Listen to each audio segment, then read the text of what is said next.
ใช่แล้วบาดนี้ละละห้ำหยุดก่อนยังเคยบานนี่กูเคยจักเทื่อบ่น้อง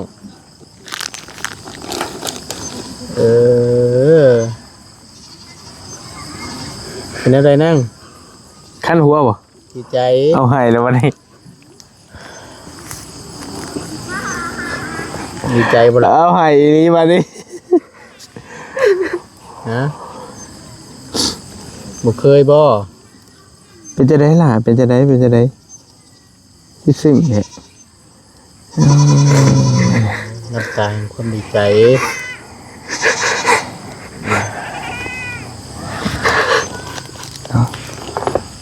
เอาคนลูกลายกันได้บัดนี้เนาะเฮ้ย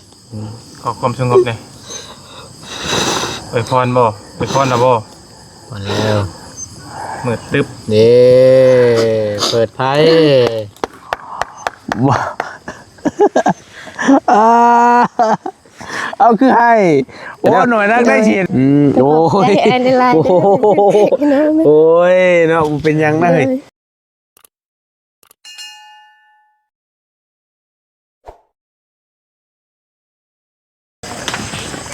ป่ะพี่น้องสบายดีเด้อพี่น้องสบายดีและสวัสดีเนาะยามบรรยากาศตอนแรงๆพี่น้องบ่แรงเนี่ยมืดแล้วแหละพอดีบอลลี่เนาะพี่น้องซื้อบอลลี่ไปซื้ออันนี้ก้อนนึงพี่น้องซื้อเค้กเนาะซื้อเค้กวันเกิดพี่น้องเพราะว่าบอลลี่เคยถามน้องเพิ่นกับทางน้องพรนั่นแหละเพิ่นบอกเคยเป่าเค้กจ้าเทื่อเลยว่าซั่นคล้ายๆแบบเดียวกับสเตลเจเตลและที่บอลลี่ซื้อไปเซอร์ไพรส์ให้เราตอนน่ะเราก็บอกเคยได้เกิดมาบ่เคยเป่าเค้กจ้าเทื่อนั่นก็ได้เนาะบอลลี่ก็เลยอยากเซอร์ไพรส์เราให้เซอร์ไพรส์น้องพรทั้งสองเพิ่นนั่นแหละเพิ่นเป่านํกันเอ้ยกับน้องเพิ่นนะพี่น้องให้เพิ่นมีชีวิตชีวาเนาะมีสีสันในชีวิตเพิ่นแน่จักเทื่อคือบ้านคือเมืองหมู่หั่นน่ะพี่น้องบอลลี่ซื้อมาแล้วก็สิเป่าสิไปจูดไฟก็บ่มีเนาะสิไปจูดแล้วสิไปแฮปปี้เบิร์ปิดไฟโคมบ่ยาวไปเลยนะฮะนะยังแบบเซอร์ไพรส์ไปเลย90,000บาททุนมันก็ได้มันบ่ค่อยสิไปเอาเทียนนี่ไปค่อยมันก็ได้เป็นผมอยู่จ้ะบ่เห็นแล้วเลื่อยไม้จวดบ่เห็นแล้วอันนี้เซอร์ไพรส์เลยบ่เซอร์ไพรส์เฮ็ดให้ก็บ่มีหยังหลายเราเฮ็ดให้น้องเพิ่นพอมีชีวิตชีวาคือบ้านคือเมืองหมู่นะพี่น้อยก็บ่ได้อยู่ก่อนมันบ่ได้ใหญ่ปานใดเอาไปเลยไปได้สีบ่คนเห็นมาจากไหนยาเพิ่นบอกน้องพร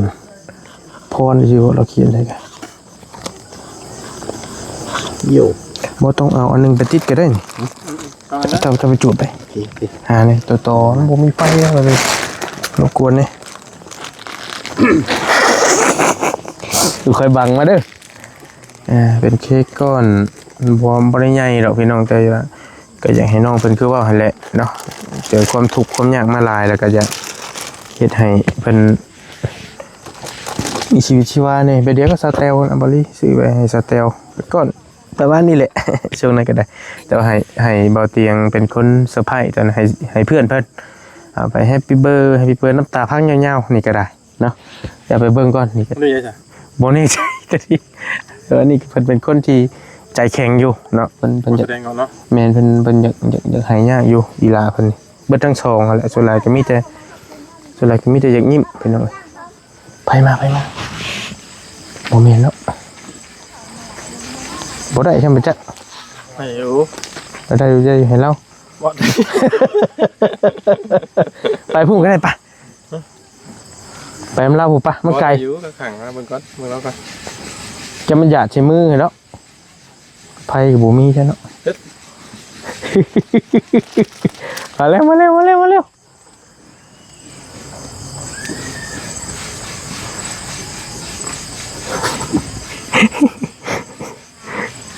นี่ก็เสียงหุ่นมาโอ้หินเนี่ยคืนโอ้หลายบ่อเน่าเห็นเสียงว่าจัน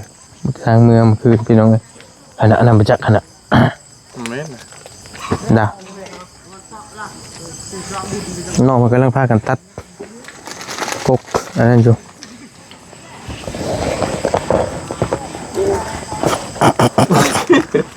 เก็บตำโต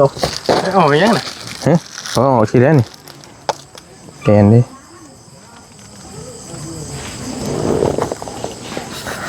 หน่อยเสีย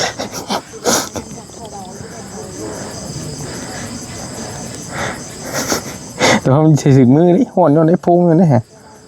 มาตูนี่ว้าสึกแล้วหันดิหมดเจ็บอะไรบ่ อุ่นๆเดี๋ยว มาพอดีกันแล้ว เอาตัว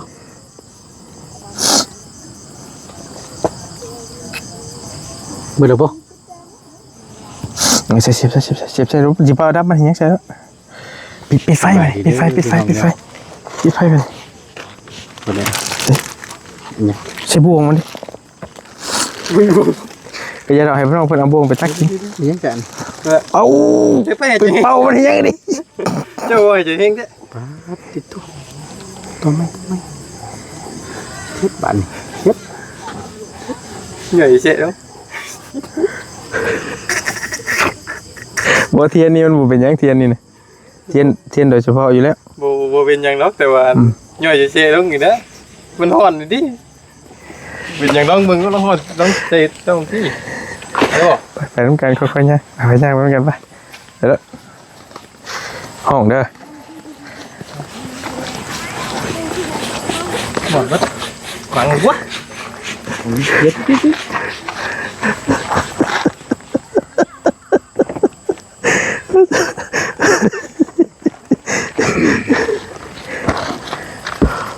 เติมเข้าไปในนี้เนาะใช้คุยเตโตได้บัดนี้ใช่นะเดี๋ยวโตใช่เลย เฮ้ยอย่างนะอย่างโค้งไปแล้วเป็นยังไงนี่ โอ้มันล่มเลยนะทับไปแห้งยิ่งนี่ฮะเอ้า ไป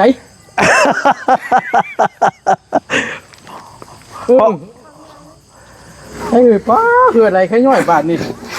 มีปัญญาอยู่นี่ บ่ห้องรถเอ้า 1 2 3ปิดไฟ คิดหน่อยมั้ย มันเกิดอะไรเนี่ย เดี๋ยวคอยลืมปิดแพทค่อย เอา1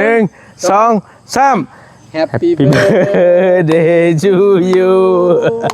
Happy Happy birthday to you Happy birthday Happy birthday Happy birthday to you เอา ใช่ น้ำมีมันเกิดขึ้นเว้ย มีวันเกิดคือ อ่านเบิ่งฮะ ชื่อไผน่ะ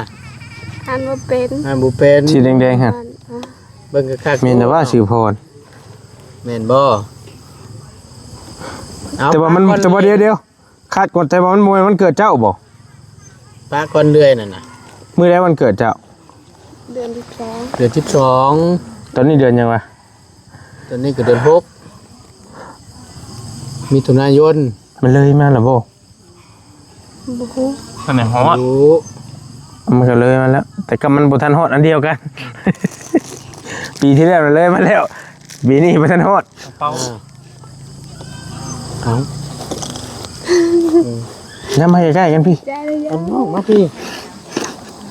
อันนี้เอาตลอดแต่ละตลอดเลยเนาะ ใกล้แล้วบาดนี้ละ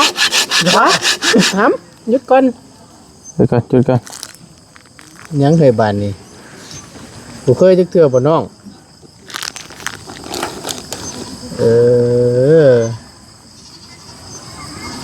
เป็นอะไรนั่ง ขั้นหัวบ่ ดีใจ เอาให้แล้ววันนี้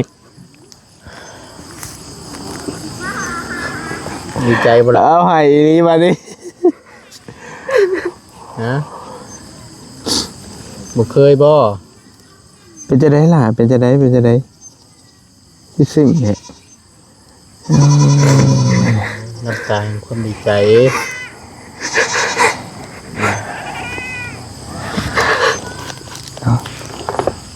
เอาคนลุกแล้วไอ้กระดาบัดนี่ เนาะเฮ้ย ขอความสงบหน่อย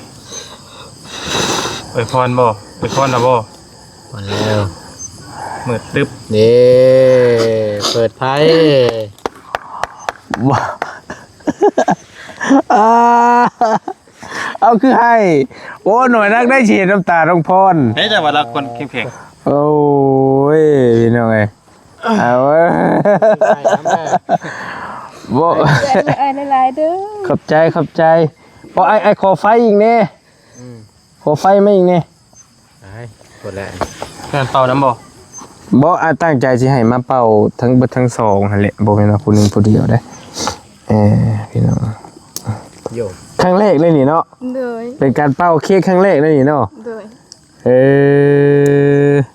ชุดแล้วบอดี้เฮ็ดในน้องพรให้นี่ ตายกูไปขอโทษนะพี่น้องตายคักบัดนี้แล้วกับไผแล้วก็มีนี่เด้โอ้ยกินนี่คือมาหากับไผบ่มี แล้วก็พายพอโตพออันนั้น เทียนหยัดมือจะ น้ำตาย่อยเชะบัดนี้นี่ ไม่ได้ก็ตั้งนึกตัว นึกว่าสิเก่งนะเนาะ ให้ก็คักเลยบานนี่ ตั้งนึกด้วยพอนี่ อย่าเพิ่นรอให้เพิ่นให้รอดเพิ่นอยากให้เอาอีล่ะตัวนี้ให้น้องเจ้าให้น้องจะเป่าเด้ออ่ะ ต่ออีก เอาแฮปปี้เบิร์ดก่อน ขอพ่อกัน บ่เป็น บ่เป็นโอ๊ยตาย โอ้ย เบิ่งไม่เคยเนาะ ด้วยไอ้นะด้วยไอ้นะ เด็กไอ้ บ่แม่นอวยพร บ่ เพิ่นอธิษฐานเจ้าคิดเจ้าอยากได้หยังแล้วเจ้านึกเอาเจ้าขอในใจเจ้าบ่ต้องเว้าก็ได้ตอนนี้แล้วจะนึกได้แล้วก็เป่าตามความเชื่อเพิ่นเคยเฮ็ดมาหั่นน่ะนี่ก็เจ้าอยากได้หยังเจ้าอธิษฐานเอาเจ้าอยากได้หยังแหละอยากได้เฮือน เดี๋ยวก็ได้เด้อเดี๋ยวก็ได้เอาโอเคอธิษฐานขอให้เฮาได้เฮือนได้ชานไวๆเด้อนี่ก็เจ้าคิดในใจแล้วก็เป่าบัดนี้ในเฮือนได้ชานคือบ้านคือเมืองไปให้รับคนลุกน้ำเด้บัดนี้ก็ได้ ใช่จะว่าน้องคนเก่ง บ่ฮู้แล้วบ่ได้คิดว่าเราสิให้ได้มันมาเห็นแล้วพัดว่าเอ้าโอ้ฮะ ให้เจ้านี่แล้วให้เจ้า2คนนี่แหละก็ไว้กินแบบอันนั้นก็ไว้ปั่นให้น้องกินเด้อ ลองดู โอ้นี่เด้อนี่ลองเบิ่งลองกินลูกเค้กได้เนาะครั้งแรกในชีวิตได้นี่ คุณก็ตูน คุณน้าไปปากไปผูกปาก วันนั้นนี่ก็ได้ บ่มันบรรยากาศมันได้แล้วนะอยู่นี่ธรรมชาติแล้วนี่เอ้า ว่าตูนเป็นนั่งข้างหลังน้อง มันยังไงน่ะช็อกโกแลตช็อกโกอยู่บ่ได้ยินเสียงเต็มใจพร้อมกัน โมเมนต์ บ่เรากำลังซึ้งเห็นน้องพรให้อยู่ บอมตาตื่นกันก่อนก็ได้เห็นผู้หญิงให้นี่จะให้น้ำ เอาไหม บ่มันบ่ได้แล้วไป เอ้าแช่บ่เป็นจะได้แช่วิลี เลยตัวมาจาก ใช้มีดบ่มีบ่ตัดเพิ่นน่ะบ่ดิ บ่ตักกินรสธรรมชาตินี่ เอานั่นเลยมันบ่ แม่นกินบ่หมดตักลงเลิกมันมีใจมันอยู่ข้างในฮะ ใจนี่มันใส่ข้าวจ้ะ จังแม่นใช่หยังอันนี้ฮะนะ บอกว่าร้องยันเงินแทบ บ่มีเงินดอกอันนี้บ่เอาลงหน้ารถบ่มี โย บ่ได้เตรียมมา เตรียมซำนี้ก็พอเองแล้ว แซ่บเนาะแอมเนาะเบิ่งฮะบ่ไหวได้ก็ได้ ว่าเลิกเลยโยกินเป็นแต่เจ้าบ่ พี่น้องโอ้ กัดอยู่บ่ ใช่ ใส่ยังเคย ชาเขียว ใส่ชาเขียว แมน กินเค้กทั้งน้ำกินเค้กทั้งน้ำตา แมนอยู่ ได้แล้ว กินเค้กทั้งน้ำตาเลยมื้อนี้ ได้แล้วแซ่บเนาะ โดย เอากิน โอเคชิมทำนี่แหละเดี๋ยวชูว่า เดียวกดของปุ่งอยู่ตึง เดี๋ยวก็ว่ากินบ่เบิดเลยก็บ่เบิดอยู่แล้วแหละมันหลาย ไปแบ่งน้องแบ่งนุ่งกินแซ่บได้นี่ ทั้งน่องทั้งนุ่งนั่น แม่น ทุกคน แซ่บพี่น้องไง กินเด้อ นี่ยันอยู่ในกล่องมันใส่ อันนี้ คอยว่าถึงสิมีมีดมีหยังติ กินแล้วใจ กินก็ได้เรากินแล้วแซ่บได้กินก่อนกินแซ่บก็ได้หม่ำๆก็แล้วกินได้ล่ะเพราะอะไรโย แต่คู่ฝึกโลกนอกก็ได้ ป้าบอกคิดว่าน้องพรสิให้ย้อนเค้ก อัน ให้มื้อนั้นน่ะให้เจ็บท้องเนาะให้เป็ดจุด โมเมนต์ว่าแล้วบอลลี่มาหาน้องเพื่อนนี่เป็น2 อาทิตย์แจ้งข่าวดีจับเงินกันแล้วแจ้งอีหยังกันแล้ว ค่อยให้จับกินอีกกับ ซื่อๆอยู่มาเห็นเค้กให้บ้านนี่ ค่อยชื่อมาก่อนมือ แล้วบ่ให้บ้านนี่ม ค่อยมันชื่อให้เรา กินเค้กทั้งน้ำตาเลยบ้านนี่ เจ๊ไป ชื่อไม่ถูก ตู้น้องพรบ่รุ่นเพิ่นนั่นเอง บ่มีดอกบ่มีดอกบ่ได้ว่าอุพูนผู้ไกลว่าแล้วว่าอีกนี่ก็ข่อยเองก็ยังบ่ได้เคยเป่าเทื่อได้บ่ยาวเว้ย เคยยุ่งครับ ครั้ง บ่ แรก เคย เมียเอามาให้เซอร์ไพรส์ข่อย บ่เคยข่อย บาดมาน่ะน้ำตาข่อย พอเนาะ ก็ได้ เลย โอเคพ่อก็ไปให้น้องเจ้า ที่บอกน้องไว้อยู่พี่น้องเลย แล้วมาพี่เด้อ อันไปเลย เดี๋ยวเราไปบอกน้องเพิ่นที่ดัง ยังได้เพลงหยังบัดนี่ ดังพี่น้องเลย ถ้าตุ้มต้วงบ่ ดูเพลงอินเดียนะ ได้ยินนะฮึบโยฮึบฮึบ บืนด้วยข่าวไปเว้ยจังนี่กับไพ่กับผู้บอกกันเนาะ มือบ่ตูนจนโพงกี่ว่าผมก็ลงทุนทำได้แต่ว่า เดือนนี้เดือนมิถุนาป่ะ แม่น 1 มิถุนายน นั่นโอ้มันที่15มันเกิดน้องสาธิต สิฮอดแล้ว วันเกิดข่อยเดือนสิงหาข่อยน่ะเดือน8 มันเกิดน้องสาธิตมันที่จะ7เนี่ยมันเกิดค่อย โอเคบ่ตูนเกิดเดือนหยังบ่ตูน นะ เดือนหยังวันที่หยัง จำบ่ได้เลย ถ้า7นี่ได้ค่อยน้องพรนี่อย่างว่าเซอร์ไพรส์ไอ้ครับเด้อถ้า7เด้อ เจ็ดเจ็ดตัวเลย เดี๋ยวนี้นะ เจ็ดเจ็ดตัวนี้ สิฮอดนี้ มีแต่หน่อไม้นั่นแหละบ่ยาวเว้ยช่วง ไม่ เป็นพวกเนาะ ไอ้พวกอยากเบิด บ่มีบ่เฮ้ยโมเมนต์น้องไม่เป่าสิเทียนนี่ เดือนนี้วัน ดู ที่ เนาะ ฮะ เดือนนี้วันที่เท่าไหร่ มันนี่มันทีนึง ที่นึงเลย อีก26มื้อ 6มื้อมันเกิดยาวเด้อ เลย ไอ้หาลืมเลยเด้จักบ่สิเว้าไปฉันกินนี่โอ้ยเอาเจ้าใส่ไม้ก่อนเป็นยังไงทานเป็นยังจังไห้เห็นเค้กเป็นยังคือไห้ บ่เคย เลยเพราะว่าแต่เกิดมาน้องไม่เคยเป่าเค้กเถื่อ บ่เคยมีไผเอามาให้เป้าซี่แม่นบ่ เลย อะไรตื่นตันใจตื่นตันใจบัดนี้ เลย แบบโคตรดีใจแฮงเลย ผู้นั้นก็ย่อยนํผู้นี้ก็ย่อยพาย่อยโย ท่านคอยสิออกมุมกล้องที่มันบ่ยัดน้ำตาไหลนำ เอาให้เบิ่งได้เป็นยังบ่ตูนบ่ เป็นคือบ่เจ็บ ก็เห็นบ่เจ็บเบาอนุงแล้วให้เห็นบ่เห็นเคสนักๆเลยสงสารหั่นน่ะ บ่ได้แล้วบัด บ่ได้บ่ เอาดิได้คำยิ้มแย้มแจ่มใสสินั่นมันก็ มันมีขี้ดิ เพื่อนกันแล้วปกติน้องเพิ่นเนาะครั้งแรกเนาะน้องเนาะ เลย อัน ตั้งแต่ใหญ่ ผู้นี้ก็เทื่อแรกบ่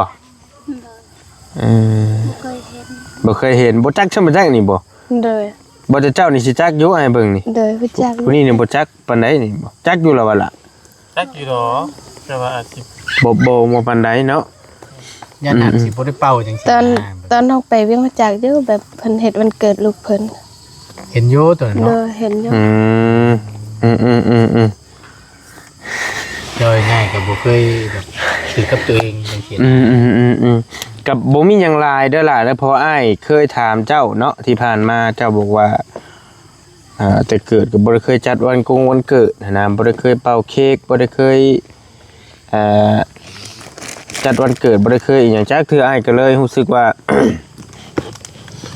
นึกได้ก็เลยอยากซื้อให้มาให้เจ้าทั้งสองนี่เป่า เลย อยากให้มันมีสีสันคือบ้านคือเมืองหมู่อยากให้มีชีวิตคือคนอื่นเขาหั่นแหละเพราะคน เด้อดิ ฮะ ถ้าเจ็บเด้อ ก็จังว่าคันบ่ลืมบ่เนี่ย จะติดสิฮอดนี่บ่ เจ้าสิบ่บ่ ก่อนน้อยก็บ่เป็นหยังติ เป็นยัง ได้อยู่นะเลยอันกาแฟป๋องนึง กาแฟก็ได้แล้วสิเทียนนี่ป่วยจ้ะบ่ หนีบใส่กระป๋องฟ้าหนีบใส่ฟ้ามันบ่ นี่จะพามาเลยบัด อ่า อ่า เบิ่งๆๆเป็นยังไงก็แบบเดียวก็บ่รีเฮ็ดให้สาวแตวหั่นแหละตอนนั้นก็ให้อันนั้นก็ได้นึกได้บ่รีก็เลย ใจได้เฮ้ยบ่ ดีใจแบบ บุติไปเด้อ เซอร์ไพรส์เด้ แต่ว่าหมู่มากให้เฮาก็สิคือกันนั่นแหละ บ่นี่ เฮาก็ดีได้ความแบบตื่นตันใจ มื้อไหนเจ้าน่ะ ฮะ มื้อไหน โอ้ยังไกลอยู่ข่อยน่ะเดี๋ยวหมอยอดคือเจ้านี่ข่อยสิบอกดอกยังไกลอยู่บุติเอ้ยความภูมิใจเนาะดีใจ เค เอ้ ย ย คิดไอเดียเอาแล้วปิ้งกับบัดนี้ งานเด้ ของมื้อนี้เดือนไหน คาดว่าขอไปไล่เบิ่งไล่กิดไล่กี้น่ะเหมือนวันที่1สิงหานี่แหละ อยากเที่ยวนี่บ่ เดือน8นะค่อยเกิดนะแม่เราก็จำบ่ค่อยได้ยาดอกค่อยนะเป็นไงช่างมัน คือกัน เจ้าเดือนนึงบ่ คือกัน ช่างมันดอก ต้องทางไงได้เนาะ บ่ ถาม ที่ บ่ได้บ่ ก็บ่อยากเหมือนว่าก็ยาได้หั่นนะเฮาเองยามันหั่นนะบ่ยาบ่แม่นว่านี่ได้ช่างมันเถอะเนาะ ดุๆเมียเฮาดิ คิดถึงว่าบ่ยากแต่บ่ยากนี่บ่ เจ้านี่ก็ได้มียัง ตบบ้องหูนี่นะจังหวัด คิดถึงว่าบ่ยากแต่เดี๋ยวนี้ยานะยาหนาวอยู่ เก้าเว้ย โอเคคือหมู่ก็ได้แล้วชำบ่ยาวก็ได้แล้วเนาะนี่เนาะโอเค ไป น้อย ไปสิบอกหรอก ตั้งก่อนบาดนี่ บ่รอดได้อฮะ อย่าว่าเอาได้เจ้าน่ะงอบ่อยู่จังเทื่อ เริ่มสิบ่รอดแล้วเด้อทำบ่มีหมู่ซอยอ้ำเลย ก็เลยจะนั่งเบิ่งหน้าน้องเพิ่นแล้วเห็นน้องเพิ่นดีใจเฮากับภูมิใจเนาะก็อ้ายก็บ่มีหยังให้หลายคือว่านี่แหละอ้ายก็แบบซื้อเค้กก้อนนี้เนาะนี่แหละ บ่มีเด้อ มันอาจสิบ่มีแบบว่ามันบ่มีราคาหยังหลายหันนะ ก่อนบ่ได้คือ ถามน้อง บ่แม่นว่าได้ขนาดเมียอ้ายยังบ่ได้เคยซื้อไปให้มีจักเทื่อนะอีหลีเพราะว่าบ่รู้จักวันเกิดเรา ข้อยก็บ่เคยมี บ่ได้เคยเห็นให้มีแต่เฮ็ดให้คนอื่นให้คนอื่นน่ะเฮ็ดอยู่เนาะ ผู้อยู่มันเกิดเมียเจ้าของเกิดมาแต่บ่เคยเห็นเลยคือ อืม มันจะไม่ได้เฮ็ดให้ เอ้าถามน้องเพิ่นอีกตั้งแต่มื้อแรกจนมาเจอวันนี้มาเจอทางบอดี้ก็ได้เอา เจอทั้งวันนี้แล้วว่าเจ้ามาพ่อชุมเจ้ามาพ่อก่อนแม่นบ่ เจอที่งานเนาะ เจอทีมงานก็ได้เนาะให้เครดิตเบาไล่ซะเนาะอันเบาไล่บ่เป็นคนชวนมาหมู่บ้านนี่ แม่นแหละ แม่นบ่เบาไล่ชวนมาแต่เฮิงแล้วก็ต่อมาก็แม่นเบาตูนนึกได้บ่ตามได้ยินน่ะบ่ตูนนึกได้ก็ได้ชวนมาอีกซ้ำอีกบัดนึงแม่นบ่ก็เลยว่าอยากมาช่วยพี่น้องทางนี้แน่หั่นได้ยินเบาไล่ว่าพี่น้องเพิ่นทุกข์หลาย แม่น มีคนทุกข์คนยากกันหลาย เติงแล้ว เพิ่นบ่ได้นะชวนแต่ นี่เฮือนสเตลว่ะ เพิ่นเจ้าแต๋ว แต่ก็ นี่เลย มันหึง แม่น เวลาผ่านไปแต่บ่ตูนก็เลยชวนอีกเทื่อนึงหั่นน่ะ แม่น ก็เลยพากันมาเพิ่นก็เลยเห็นก็เลยพากันบ่ฮู้มาได้ล่ะข่อยบ่ได้มานำมื้อน่ะก็เลยพา บ้าง พากันมาเห็นน้องพรก็เลยมาถ่ายคลิปถ่ายทำแล้วก็ต่อมาก็เป็นเบาเหยาวชวนเบาลีมาแล้วก็ตื่นมาอีกมื้อนึงมั้งบ่ก็มาเลยเนาะมื้อฝนตกเลยมื้อน่ะ โดย ก็มาหาน้องพรแล้ว เข้า ก็ มาแต่ใต้ บ่เฮามาแต่ลาวใต้ช่วงนั้นก็ได้เบาลีก็เฮ็ดงานบุญให้ป้าอยู่ แม่น มามื้อ เพิ่น แรก ลุกแล้ว แม่ยุ่งๆอยู่ จำได้ว่ากำลังล้างถ้วยบ่มื้อนั้น อันก็นี่ก็เจอน้องเพิ่นประมาณจัก2อาทิตย์ได้เนาะประมาณราวๆนี้พี่น้องเอ้ย แม่น เจ้าสิถามหยังน้องเพิ่นก็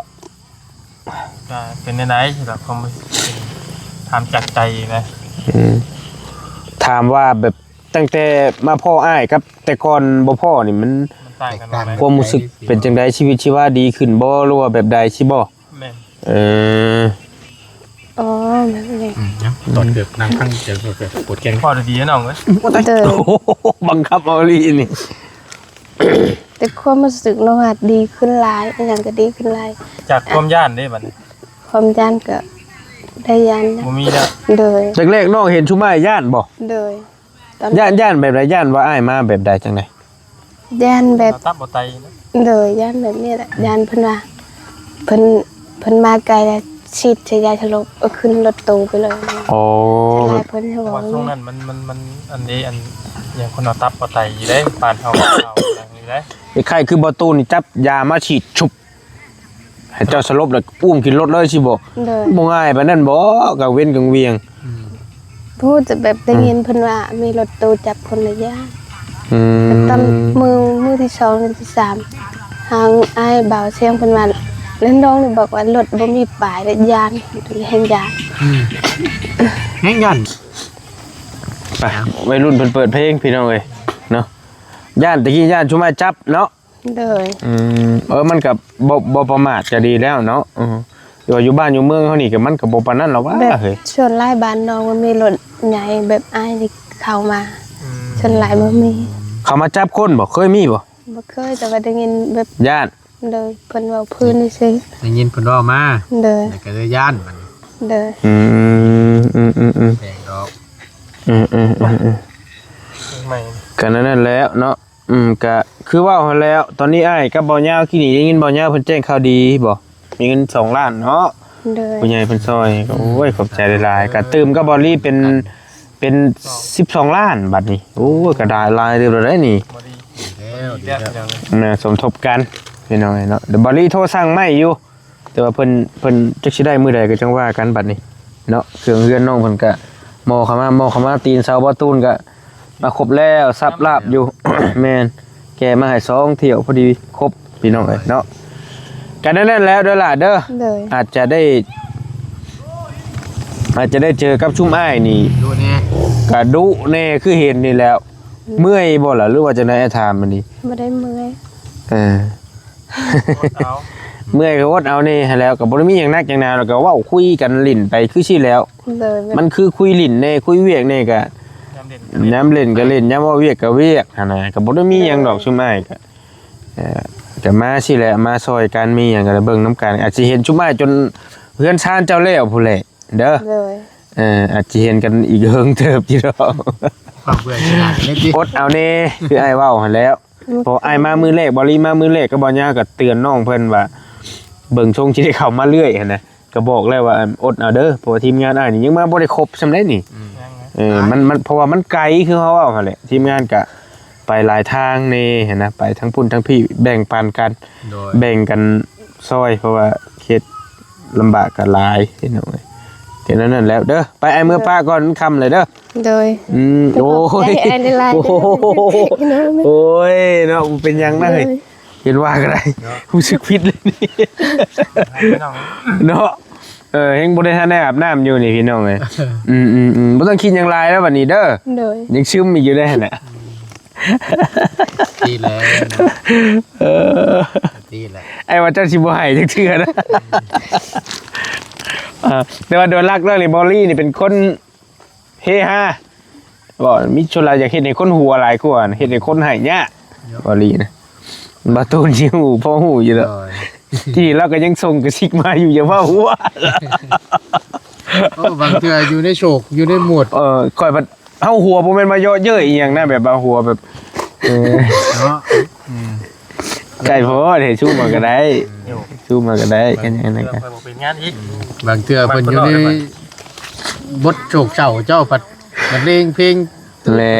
ก็ แล บ่ได้ ไป แล้ว นะ เนาะต้องเบิ่งกันแหละ จนเราอยากคำคันนะ อ่า จะคุณแล้วข่อย อ่านให้น้ำนี่ได้นี่ว่าโอ้ยหลาย